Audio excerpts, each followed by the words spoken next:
은혜가 충만하신 주여 하나님 아버지, 오늘도 우리 장로님께서 주여 말씀하옵소서, 주의 종이 듣고 따르겠나이다 귀한 기도를 올려드렸사오니 이 시간 저희들을 긍휼히 여겨주시고 불쌍히 여겨주셔서 들을 귀를 열어주시며 신앙의 눈을 뜨게 해주시며 마음을 찢게 해주셔서 하나님이신 말씀이 내 안에 성령으로 오실 때 모두가 다 성령의 불을 받게 하여 주시고 성령의 생수를 받게 하여 주시고 성령의 바람을 받게 하여 주시고 성령의 기름을 받게 하여 주셔서 태워질 것들이 태워지며 씻겨질 것이 씻겨지며 완전히 바뀔 것이 바뀌어질 수 있도록 역사해 주셔서 주님이 주시는 말씀을 통하여 좀 더 바로 믿는, 좀 더 제대로 믿는 하나님의 형상과 모양을 닮은 우리 교회 모든 권속들이 되어질 수 있도록 은혜를 더하여 주시어서 주시는 새 교훈을 통하여 깊고 변화될 수 있도록 은혜를 더하여 주심을 감사드리오며 예수님의 이름으로 기도드리옵나이다. 아멘. 신앙생활은 자기 생각과 자기 마음과 자기 감정과 자기 기분대로 혹은 형편대로 처지대로 하는 것이 아닙니다. 신앙생활은 말씀에 의지하는 말씀대로 하는 것이고 말씀에 순종하는 것입니다. 그래서 신앙생활은 남에게 잘 보이려고 하거나 또 남에게 인정받으려고 하는 것이 아니라 하나님께 인정받으셔야 해요. 오늘도 우리가 드리는 이 예배가 하나님께 상달되는 예배가 되셔야 됩니다. 그래서 옆 사람들과 지금 거리를 두고 앉아 있으나 하나님과 나와의 관계가 막히시면 안 됩니다. 그래서 이 시간 나와 하나님, 하나님과 나, 내가 주 안으로, 주 안에 내가 들어가셔서 주님이 내 안에 오르락내리락 오르락내리락 하시면서 교통되셔야 됩니다. 따라서 신앙생활은 제대로 하셔야 됩니다. 그래서 지난주보다 이번 주가 좀 더 제대로, 좀 더 바르게 신앙생활을 하려고 애쓰시는 복된 신령들이 되시기를 축복합니다. 자, 그럼 성도가 신앙생활을 제대로 하려면 어떻게 해야 될 것인가? 제대로 하려면 어떻게 할 건가? 할 때 제대로 하기 위해서는 먼저 성경을 제대로 볼 줄 알아야 됩니다. 신앙생활을 제대로 하려면 어떻게 된다고요? 성경을 제대로 볼 줄 알아야 된다. 성경은 66권 1189장 31,173절 773,692마디로 되어 있습니다. 이 성경을 그래서 넓게 보고 길게 보고 높게 보고 깊게 보셔야 됩니다. 그래서 한 절 한 절 한마디 한마디에 신경을 써서 계시성을 찾아내셔야 됩니다. 만일 어느 한쪽에 매이면 편협되고 편벽되기가 쉽습니다. 그래서 신앙생활을 제대로 하려면 성경을 제대로 볼 줄 알아야 된다. 두 번째는 신앙생활을 제대로 하려면 세상적인 것과 육의 제한성으로 진리의 눈과 믿음의 시야를 가리지 않도록 힘쓰셔야 됩니다. 진리의 눈과 믿음의 시야가 가려지면 육적으로 눈을 떴다 할지라도 주님이 보시기에는 영적인 소금인 것으로 말씀하고 있는 것입니다. 그래서 진리의 눈, 믿음의 시야가 가리우게 되어지면 성경이 깨달아지지 않고 엉뚱한 짓을 하게 되어집니다. 또한 자기 좋은 대로 이해하고 그리고 악용하게 되어집니다. 자기 생각대로 하나님을 판단하고 교회를 판단하고 성도를 비난하고 흉을 보게 됩니다. 따라서 판단이 잘못되니 주님의 뜻과 목적이 하나인데 그 뜻을 받들려는 성도들의 주장이 제각각이게 되어지고 자꾸 많아지게 되어지므로 분열이 되어지고 시끄러지게 되어지는 것입니다. 그래서 신앙생활을 제대로 하려면 세상적인 것과 육의 제한성으로 진리의 눈과 믿음의 시야를 가리지 않도록 힘써야 된다. 세 번째는 신앙생활을 제대로 하려면 깊이 있고 영적인 눈을 떠야 됩니다. 믿음의 눈을 떠야 됩니다. 신앙의 눈을 떠야 됩니다. 눈을 못 뜨면은요 신앙생활을 시작 안 할 겁니다. 시작 안 합니다. 사람이나 동물이나 눈을 떠야 합니다. 눈을 떠야 합니다. 그래서 지금 교회를 다니는 경력과 이력은 화려한데 믿음의 눈을 못 떠서 신앙의 눈을 못 떠서 아직도 교인으로 살아가고 종교인으로 살아가는 사람이 얼마나 많은지 모릅니다. 그래서 신앙생활을 제대로 하려면 신앙의 눈을 떠야 됩니다. 믿음의 눈을 떠야 됩니다. 영의 눈을 떠야 됩니다. 왜냐하면 마태복음 6장 22절을 보면 눈은 몸의 등불이니 그러므로 내 눈이 성하면 온몸이 밝을 것이요 눈이 나쁘면 온몸이 어두울 것이니라 말씀하고 있습니다. 따라서 귀는 들을 것을 들음으로 복입니다. 눈은 볼 것을 제대로 볼 때 보게 되었습니다. 한번 다 해보세요. 귀는 들을 것을 들음으로 보기요 눈은 볼 것을 제대로 볼 때 복이 된다. 그래서요 우리가 이 세상 살다 보면 괴로운 일을 만날 때도 있고 힘들고 어려울 때도 있고 고달프고 슬플 때도 있습니다. 그럴 때 믿음의 눈을 떠서 눈을 들어 주를 바라보며 살 길이 열립니다. 괴로울 때 못 살겠다. 참 힘들다. 어떻게 살아갈까? 절망하기 쉬울 그때에 신앙의 눈을 뜨셔서 평화의 주님을 바라보실 때 평안이 우리에게 임하십니다. 그리고 슬플 때, 울적할 때, 그리고 사건과 문제로 인해서 너무 지쳐있을 때 능력의 주님을 눈을 뜨고 바라보셔야 합니다. 믿음의 눈을 뜨고 능력의 주님을 바라볼 때 나는 할 수 없사오나 하나님이 함께 하실 때 놀라운 역사가 있게 되어질 것입니다.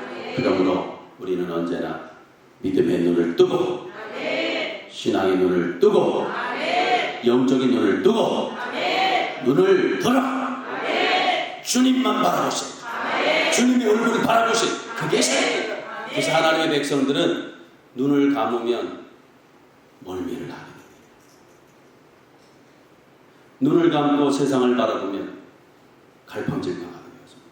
아무리 힘들고 어렵고 고달프고 슬프고 막막하다 할지라도 믿음의 눈을 뜨고 믿음의 주여 우리를 온전히 하시는 주님을 바라보실 때 우리에게 갈 길을 인도하시고 살 길을 열어주십니다. 그러니까 내 입술로 못 살겠네, 힘드네, 때려쳐야 되겠네, 간도해야 되겠네, 뭐 죽어야 되겠네, 이런 부정적인 입술을 대지 마시고 신앙의 눈을 뜨시고 아무리 힘들고 어렵다 할지라도 믿음의 주가 되시고 우리를 온전히 하시는 주님을 바라보겠습니다. 그럴 때 하나님의 도우심이 우리에게 임하시는 것입니다. 그래서 오늘도 그런 믿음으로 승리하는 우리 교회 모든 권속들이 다 되어지시기를 축원합니다. 예수님이 감난산에서 승천하셨습니다.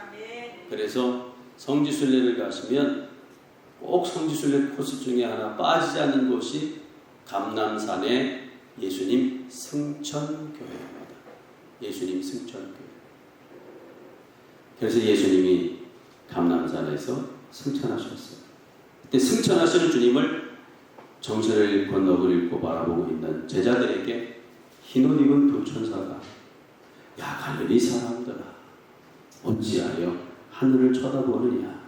하늘로 올라가신 예수님은 하늘로 가심을 본 그대로 다시 오리니 너희는 어디를 떠나지 말라고요? 예루살렘을 떠나지 말라고 하신 말씀을 마음에 새기면서 제자들이 감람원이라고 하는 산으로부터 오늘 예루살렘으로 돌아왔음을 우리에게 말씀하고 있습니다.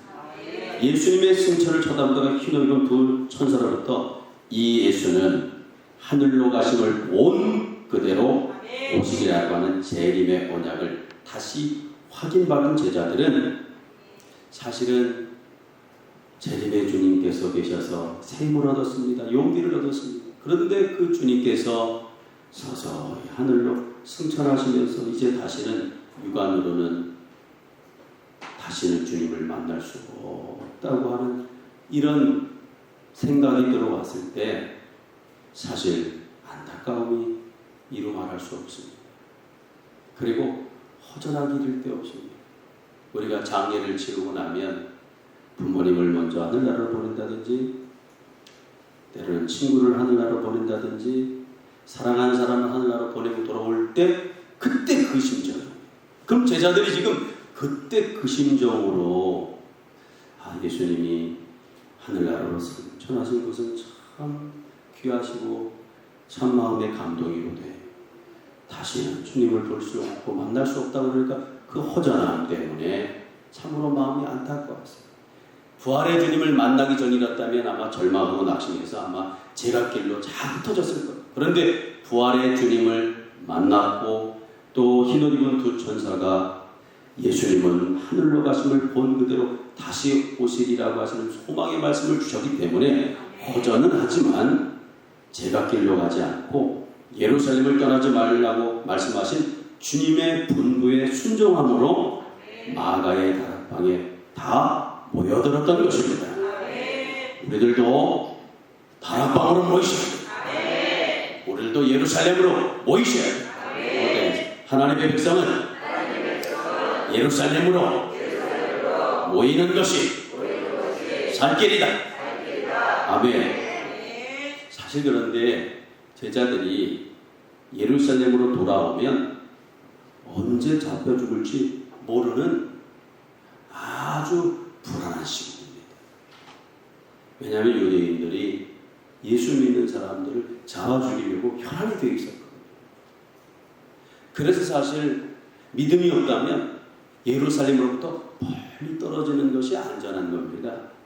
그런데 예루살렘으로 돌아오면 언제 어디에서 잡혀서 예수님처럼 죽을지 모르는 그런 형편이에요. 그럼에도 불구하고 제자들은 특별히 승천하시는 주님이 당부하셨어요.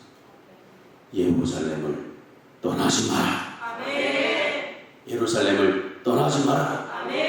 지금 코로나19로 인해서 자꾸 예루살렘하고 멀어지고 있거든요. 영상 예배를 드리다 보니까 영상 예배가 익숙하다 보니까 자꾸 편해지다 보니까 예루살렘 모이는 게 귀찮아지기 쉽거든요. 이럴 때 예루살렘을 떠나지 마라 하신 주님의 말씀을 잊어버리지 말아야 됩니다. 그래서 제자들도 예루살렘을 떠나지 말라는 예수님의 명령을 순종하기 위해서 결사각오로 무슨 각오로? 신앙생활은 그러적 하거나 대충 하거나 저렇게 해서는 안 됩니다. 신앙생활은 결사각오. 결사각오하고 예루살렘으로 돌아오는 것입니다. 그래서 제자들이 결사각오를 가지고 죽으면 죽으리라. 순교하면 순교하리라. 주님께서 예루살렘을 떠나지 말라고 했으니 이 말씀을 지키기 위해서 예루살렘으로 돌아왔습니다. 그리고 안식일에는요 2000규빗을 이동할 수 없어요. 그게 율법이에요. 당시에 안식일 날은 몇 규빗? 2000규빗을 이동할 수가 없어요. 2000규빗이라고 하는 것은 900m에서 1100m. 그래서 약 그냥 쉽게 1km입니다. 1km는 이동을 할 수가 없습니다. 그래서 안식일에 가기에 알맞은 길이라고 오늘 본문에 나와 있잖아요. 그게 바로 2000규빗 안에 들어가 있는 거예요. 그래서 예수님이 감람산에서 승천하셨는데 그 승천교회에서 우리가 마가의 다락방까지도 한번 걸어가 봤는데 그 거리가 얼마라고요? 1km예요. 1km. 그 거리가. 그래서 그 거리가 1km 정도가 떨어져 있는 거예요. 이게. 그래서 그 마가의 다락방까지 오게 되었습니다. 왜 그러면 제자들이 이 다락방 안에 이렇게 모이게 되었느냐? 이 다락방은 큰 의미가 있습니다. 왜냐하면 예수님께서 6월절 만찬을 베풀던 곳이 다락방이에요. 성만찬 시작됐던 곳이 이곳입니다. 그리고 부활하신 주님께서 제자들에게 부활의 주님을 직접 보여준 것이 이 다락방입니다. 그래서요, 교회는요, 이렇게 다락방으로부터 시작하는 거예요. 어느 교회든지 우리나라에 뭐 큰 교회라 할지라도 크게 시작한 교회가 없어요. 다 조그맣게 다락방 안에서 시작을 했는데 그때 이런 각오를 가지고 모여서 교회가 시작되었던 것입니다. 따라서 승천하신 주님을 보내드리고 마음의 허전함을 채우기 위해서 제자들은 다락방으로 모이게 된 것입니다. 이때 이 다락방에 모인 사람들이 누구냐? 대표적으로 가룟 유다를 뺀 11명의 제자들이 다 모였습니다. 제자들이 다 모였습니다. 이 얘기는 주님의 부르심을 받은 은사격권자는 다 모이셔야 됩니다. 그리고 예수님의 모친인 마리아, 그리고 향유옥합을 깨뜨렸던 막달라 마리아, 그리고 평소에 주님의 시중을 잘 듣던 여인들이 많거든요. 그런 열심을 품고 주님을 따랐던 그런 여인들이 다 지금 마가의 다락방에 모여 있습니다. 그런데 특별히 오늘 성경에 보면 누가 또 모였냐면 예수님의 아우들이 여기에 모여 있어요. 혈육적으로 예수님의 동생들은 많이 있어요. 자매들은 몇 명인지는 안 나오는데 자매들도 있고요. 형제들은 4명이나 있습니다. 예수님의 형제 4명이 있는데 야고보, 요셉, 시몬, 유다. 그 형제들이 이곳에 모여있다는 사실입니다. 특별히 예수님의 아우들은요, 예수님이 생전 시에는 예수님을 믿지 않고 힐난했어요. 조롱했어요. 그리고 예수님을 반대했었습니다. 그러나 그리스도의 죽음을 보면서 신앙의 눈이 열렸습니다. 그래서 신앙의 눈이 열려야 됩니다. 오늘 이 시간에도 믿음의 눈이 열리셔야 됩니다. 말씀의 눈이 열리셔야 됩니다. 그래야 말씀이 들어가. 신앙의 눈이 떠져야 찔려. 예수님의 아우들도 신앙의 눈이 닫혔을 때는 육적 형님으로밖에 되질 않았어요. 가정을 안 돌보고 형님으로서의 역할을 못하는 것에 대해서 굉장히 비난만 하고 그랬었습니다. 그런데 신앙의 눈이 탁 열리고 나니까, 신앙의 눈이 떠지니까 마음이 찔렸어요.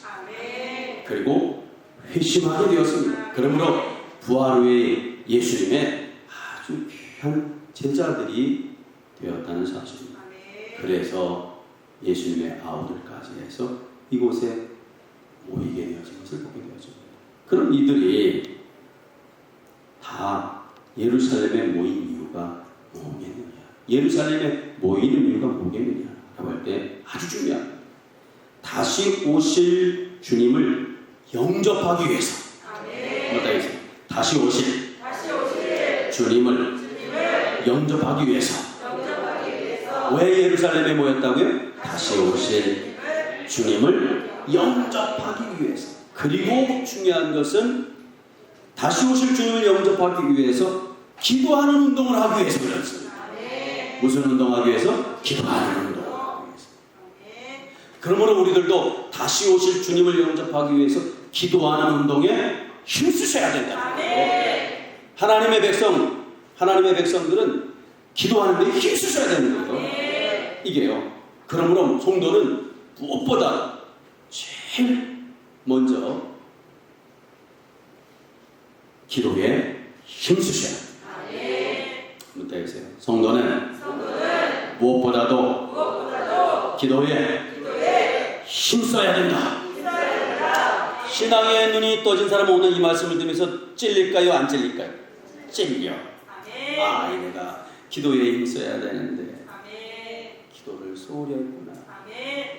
기도를 쉬운 절을 범하진 않았나. 신앙의 눈이 떠진 사람은 찔릴 때, 야, 내가 기도에 힘써야 되겠구나. 이런 결단을 하게 되어집니다. 그런 결단이 일어날 때, 그래서 기도에 힘쓰게 되어져서 하나님의 역사가 일어납니다. 기도에 힘쓸 때 하나님의 역사가 일어난다. 아멘.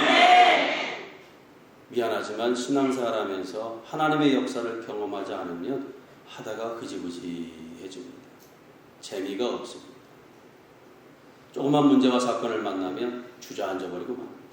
그런데 하나님의 역사를 경험하고 살아계신 하나님을 체험하잖아요. 뭐 환난과 핍박이 오고 뭐 신앙생활을 하지 말라고 아무리 누가 그래도 절대 요동하지 않습니다. 그래서 신앙의 체험이 그렇게 중요합니다. 근데 기도에 힘쓸 때 살아계신 하나님을 체험합니다. 기도에 힘쓸 때 하나님의 역사를 경험하게 됩니다. 그래서 성도는 기도해야 합니다. 한번 따라해서 성도는 기도해야 산다. 왜 산다고요? 그렇죠. 오늘 이 진리를 우리에게 지금 가르쳐 주시는 거예요. 왜 요즘 내가 이렇게 시무룩하냐? 왜 요즘 시큰둥하냐? 왜 마음이 울적하냐? 왜 이렇게 괴롭냐? 왜 이렇게 지치고 마음이 자꾸 오락가락하느냐? 뭐 얘기 들어보면 다 이유가 있어요. 그런데 결론으로 얘기하면 기도에 힘써야 되는데 기도에 힘을 안 쓰고 있다는 사실입니다. 그래서 성도는 기도에 힘쓰셔야 돼요. 왜? 기도는 만사를 변화시키기 때문에. 한번 따라해보세요. 기도는 만사를 변화시킨다. 오늘 한번 들어보실까요? 이 말씀이 찔려갖고 기도에 힘쓸 수 있는 우리 모두가 되시기를 축원합니다. 한번 따라해요. 기도는 만사를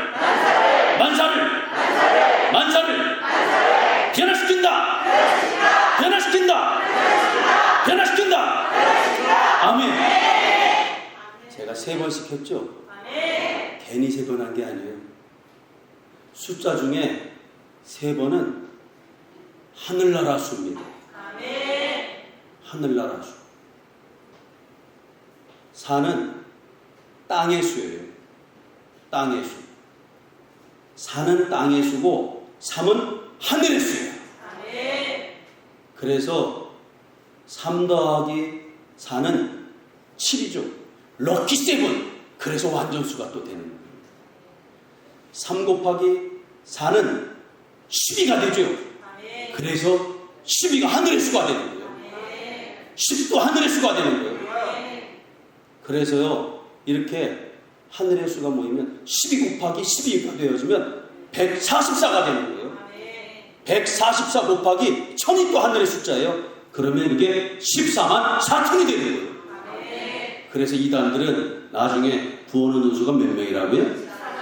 상징적으로 그거는 하나님의 백성들은 다 구원을 받는 것입니다.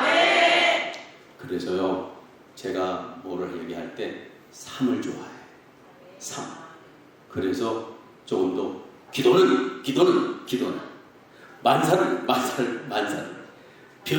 변화시킨다. 변화시킨다. 변화시킵니다. 그래서 지금 예루살렘에 모여 있는 것입니다. 요한복음에서 사도행전으로 넘어가면서 큰 변화가 있거든요. 근데 그 큰 변화가 있다면 그 중에 베드로와 제자들의 변화를 들 수가 있습니다. 베드로와 제자들의 변화를 들 수가 있습니다. 베드로와 제자들이 변화될 수 있었던 요인이 무엇이냐? 사실 베드로가 누구예요? 예수님을 모른다고 부인하던 그런 사람 아닙니까? 그리고 제자들이 누구예요? 더 큰 자리 차지하려고 누가 더 큽니까? 누가 더 큽니까? 권세를 얻으려고 했던 사람들이 제자들이 아닙니까? 그러던 베드로와 제자들이 새로운 사람으로 변화되는데 어떻게 새로운 사람으로 변화되었을까? 그 변화될 수 있었던 비결이 뭘까? 라고 할 때 오늘 본문의 말씀을 통해서 가르쳐 주는데 전혀 기도에 힘쓰게 되었기 때문입니다. 전혀 기도에 힘쓰게 되었습니다. 그래서 기도에 힘쓸 때 변화됩니다. 뭐다 했어요? 기도에 힘쓸 때 변화된다. 기도에 힘쓸 때 하나님의 역사를 또 경험하고요. 더 중요한 건 기도를 힘쓸 때 성령을 받습니다. 어때요? 기도를 힘쓸 때 성령을 받는다. 우리 성도들은 성령을 받으셔야 됩니다. 물론 성령을 안 받고도 교회는 다닐 수 있습니다. 성령을 안 받고도 직분은 가질 수 있습니다. 그런데 성령을 안 받고 교회를 다니게 되어지면 세상에서 다니던 풍습대로 교회 와서도 세상 풍습대로 교회를 다닙니다. 성령을 안 받으면 세상에서는 그냥 직분이 없는데 교회 와서 직분을 가지고 있다 할지라도 바뀌지가 않습니다. 말도 안 바뀝니다. 말투도 안 바뀝니다. 그리고 행동도 안 바뀝니다. 그런데 성령이 임하면 권능이 임하십니다. 그래서 성령을 받으면 자동적으로 바뀌어요. 목사님 저는 교회 다닌 지 꽤 오래됐거든요. 교회 다닌 지 몇십 년 됐거든요. 근데도 안 바뀌어요.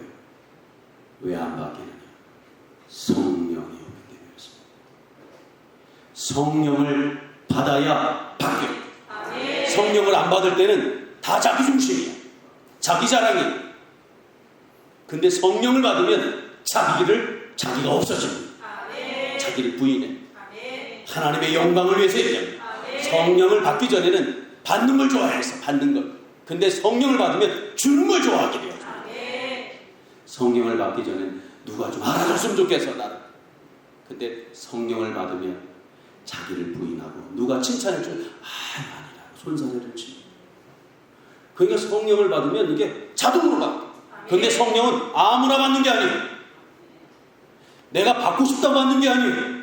성령이 임하셔야 돼요. 그러니까 우리가 성령을 받으셔야 돼요. 그래서 기도에 힘써야 돼요.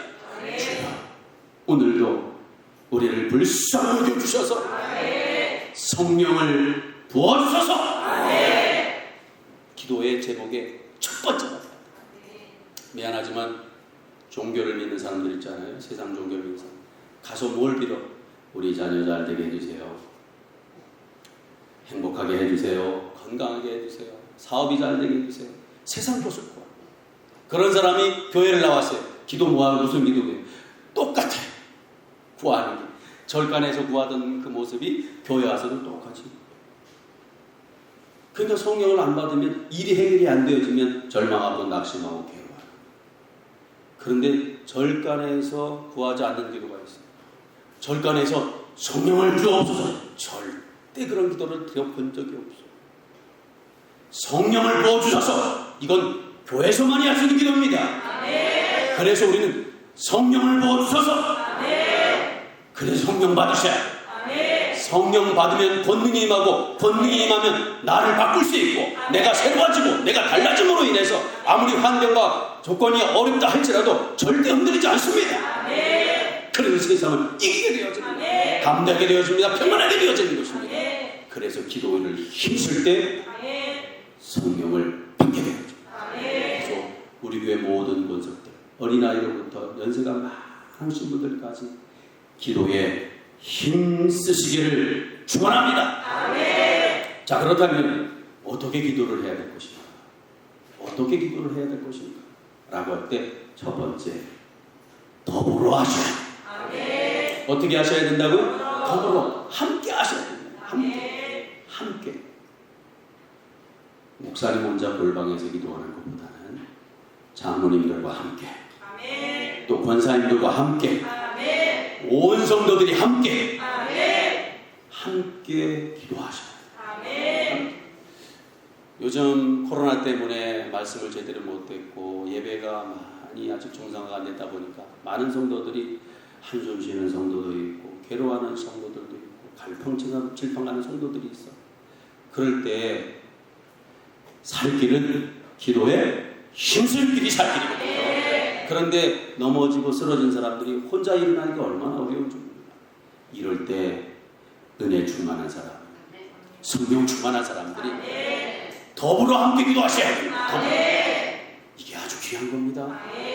그래서 지난주에 우리 성도들이 힘들고 어려운 사람이 있을 때 알람을 같이 올려줘서 한 번 못 들으면 5번 올려줘서 기필코 듣고 교회 나올 수 있도록, 그리고 옆에 가서 또 차까지 동원해서 카풀까지 하면서 기도하는 모습을 봤을 때 얼마나 흡족했는지 모릅니다.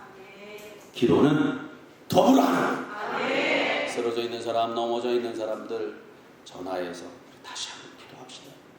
다시 한번 하나님을 의지합시다. 다시 한번 주님께 부르십시다. 그래서 기도는 더불어 하는 것이다. 두 번째, 기도는 마음을 같이 하는 것입니다. 마음을 같이. 한번 더 해서 마음을 같이 하라. 사실 마음을 같이 하는 운동은 어렵고 실적으로 잘 안 되게 되어 있습니다. 왜냐하면 마음이 무엇인지 어떻게 다스려야 하는지를 잘 모르기 때문에 그렇습니다. 그래서 세상에서는 약속을 하거나 모임을 만들면 마음을 같이 할 수 있는 것으로 알고 있습니다. 마음을 같이 할 수 있는 명분으로 그래서 동호회도 조직하고 학연, 지연, 동문, 동향, 동성으로 내어서 끼리끼리 모여서 다짐도 하고 횟집도 만들어서 우리 잘해보자고 다짐도 하지만 사실은 마음이 하나 되지 못하고 모이다가 상처받고 섭섭하고 서운해서 깨지는 경우가 얼마나 많은지 모릅니다. 그러므로 마음을 같이 한다는 게 이렇게 어려운 것입니다. 그래도 오늘 우리에게 가르쳐주는 건 그래도 기도할 때는 마음을 같이 하셔야 돼요. 기도할 때는 마음을 같이 하라. 아멘. 기도할 때 마음을 어떻게 해요? 같이 하라. 같이. 여기서 마음을 같이 하라는 말은 헬라어를 찾아봤더니 호모디마돈이라고 하는 단어로 되어 있거든요. 이 단어는 한 자리를 뜻하는 부사 호모, 마음을 뜻하는 디모스가 합해서 된 합성어예요. 그래서 이 호모디마돈이라고 하는 뜻은 한 마음, 일치, 하나가 되라, 일심, 합심이 되라, 이런 거예요. 항상 그래서 성도들은요, 기도할 때에 하나가 돼야 돼. 한 마음이 돼야 돼. 한 뜻이 돼야 돼. 합심이 돼야 돼. 왜? 마태복음 18장 19절부터 20절을 보면 진실로 너희에게 이르노니 너희 중에 두 사람이 땅에서 합심하여 무엇이든지 구하면 하늘에 계신 내 아버지께서 저희를 위하여 이루게 하시리라. 이렇게 말씀합니다. 왜 우리가 기도할 때 이렇게 마음을 다쳐야 되느냐 하면 두세 사람이 땅에서 합심해서 무엇인지 구하면 하나님께서 이루신다. 그래서 아무리 힘들고 어려운 문제라 할지라도 꽉 막혀 있는 문제라 할지라도 부부가 한 마음이 돼서 합심해서 간구하고 기도하면 하나님이 이루어주십니다. 그러니 두 사람이 합심하는 것보다 세 사람이 합심하는 게 낫고 세 사람이 합심하는 것보다 10사람이 합심하는 게 낫고 10사람이 합심하는 것보다 100사람이 합심하는 게 좋고 100사람이 합심하는 것보다 1000사람이 합심하면 역사가 반드시 이루어집니다. 왜요? 두세 사람이 내 이름으로 모인 곳에는 나도 그들 중에 있느니라. 그래서 기도할 때 마음을 같이 하세요. 그래서 여러분 요즘 힘들고 어렵잖아요. 목사님 혼자 하는 것보다는 장로님들이 같이 나와서 하는 게 좋고 또 권사님들이 같이 나와서 하는 게 좋고 안수 집사님들이 같이 나와서 하는 게 좋고 집사님들이 같이 나와서 하는 게 좋고 이게 찔려야 되는데 이렇게 찔려야 내일부터 이게 기도해야지 되는데 안 찔리는 사람들은 내일 바빠요. 피곤해서 힘들어. 어려워. 안 찔리면 결단이 아니구나. 그런데 마음을 같이 해서 기도할 때 역사가 이루어집니다. 기도할 때 첫째는 더불어 해야 된다. 두 번째는 마음을 같이 해서 기도하셔야 된다. 자, 그러면 마음을 같이 한다는 게 쉬워요, 어려워요? 굉장히 어렵습니다. 합심해서 기도하기만 역사가 일어나거든. 근데 심지어 두 사람이 부부도 남편과 아내도 하나가 안 됩니다. 남편과 아내도 한 마음이 안 돼요. 5 가정인데 자녀들하고 부모하고도 한 마음이 안 돼. 한 마음이 안 되니까 이게 안 되는 거예요. 한 마음으로 구하면 하나님께서 반드시 이루어준다잖아요. 두려울 게 뭐가 있어요? 두려울 게. 한 마음이 돼서 한 뜻이 돼서 하나님 앞에 구하기만 하면 이루어주시려. 그런데 문제는 뭐예요? 한 마음이 안 되는 거예요. 한 마음. 그러면 어떻게 하면 마음을 같이 할 수 있겠는가? 어떻게 하면 마음을 같이 할 수 있겠는가? 첫째, 마음을 같이 하려면 첫째, 마음을 지켜야 합니다. 마음을 지키자. 마음을 지키셔야 돼요. 마음은요, 거울과 같아요. 반사경 같아요. 그래서 이 마음이 반사경 같아요. 반사되는 것을 지키라는 얘기예요. 다시 말하면 좋은 것만 반사되도록 잘 지키셔야 돼요. 이 마음이 좋은 것만 이렇게 쫙 반사하잖아요. 그러면 힘들고 어려웠던 사람이 좋은 말을 듣고 소망을 듣고 위로를 받으면 힘이 납니다. 용기를 얻습니다. 기쁘고 즐겁습니다. 다시 해봅니다. 그런데 이거 좋은 거를 반사하지 않고 이상한 말을 반사를 자꾸 시켜. 그러면 이간질을 자꾸 시켜. 그러면 괴로워지게 되어져요. 이게요. 관계가 깨지고 오그러지게 되어져요. 그러니까 제일 좋은 것은 하나님의 말씀이거든요. 그러니까 말씀이 반사되도록 마음을 지키셔야 돼. 하나님의 말씀을 비춰주지 못하면 다른 것에 다 뺏기게 되어집니다. 그래서 마음에 다른 것이 침입하지 못하도록 지켜야 돼. 그래서 마음에 다른 것이 침입하지 못하도록 지키자. 내 마음에 악한 것들이, 불순한 것들이 침투하지 못하도록 지켜야 돼. 그래서 하나님의 말씀만 반사하셔야 돼. 이렇게 자꾸 좋은 말만 반사하셔야 돼. 그럴 때 한 마음이 되지. 누가 흉보고 누가 시비 걸고 누가 아픔을 주고 안 좋은 걸 반사시키면 행하고 삐뚤어지죠. 더 갈라지지. 그렇기 때문에요, 내 마음이 악해지고 더러워지면 한 마음이 될 수 없습니다. 하나님의 말씀으로 가득하셔서 말씀을 반사시키고 그러면 마음이 한 마음을 같이 하십니다. 두 번째, 마음을 같이 하려면 어떻게 됩니까? 두 번째, 마음을 찢으셔야 돼요. 다시 말하면 또 다른 말은 마음을 깨트려야 돼요. 마음을 깨트려야 돼요. 완악해졌던 마음, 굳어진 마음이 깨져야 됩니다. 깨져요. 근데 왜 이렇게 마음이 굳어지고 마음이 완악해지느냐? 욕심 때문에 그렇습니다. 탐욕 때문에 그렇습니다. 욕심이 많으면 마음이 굳어져. 자꾸 탐욕이 들어가면 자꾸 돌덩이처럼 딱딱해져. 돌덩이처럼 마음이 딱딱해지면 마음이 만나면 하나가 안 되고 같이 안 되고 충돌이 자꾸 일어나. 내 주장 그러면 막 충돌이 일어나니까 찌르게 되어지는 거예요. 이게 그렇기 때문에 욕심이 대한즉 죄를 낳고 죄가 장사한즉 사망을 낳느니라고 말씀하고 있습니다. 그러므로 여러분, 내 마음에 완악해져 있는 마음, 내 마음에 굳어져 있는 마음, 그리고 내 마음에 뭔가 바라는 마음, 내 마음 누가 알아줬으면 하는 마음, 자랑하고 싶어하는 마음, 교만한 마음, 이런 것들이 깨져야 된답니다. 뭔가 바라는 마음이 있는 사람 있잖아요. 바라는 마음이 있는 사람은 9가지를 도와줬어요. 자, 그때마다 고맙습니다, 감사합니다. 그런데 10번째 가서 안 도와주면 그때 팩 깨뜨려주는 거예요. 9번은 잘 봤다가 한 번 하면 그가 한 번도 안 도와주냐고, 한 번까지 도와줘야지. 그러면서 등을 돌리게 되죠. 그러니까 이 바라는 마음이 있는 사람한테는 줘도 한이 없어요.